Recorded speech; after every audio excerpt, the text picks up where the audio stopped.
சீமானை விட சோசியல் மீடியாவில் ட்ரெண்டிங்கான ஒரு ஆள் எவர் கிரீன் யாருமே கிடையாது. டிக்டாக்கே அவரால் தான் பேன் பண்ணாங்கன்னு சொன்னவர் சார் அவர்.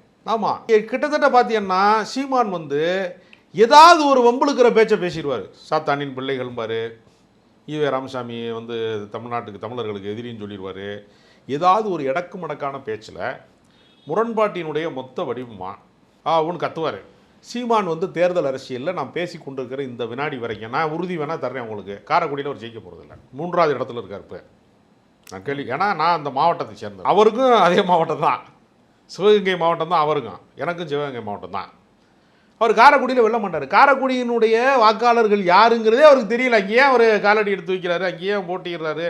அதுவே வந்து ஒரு மதிநுட்பமான முடிவே கிடையாது. அப்போ அண்ணாமலை சீமானுடைய அந்த வரிசை இருக்குல்ல, அதில் தான் விஜய் வர்றாரு. கொஞ்சம் கூடுதலான இது இருக்குது அப்படின்னு வேணால் சொல்லலாம்.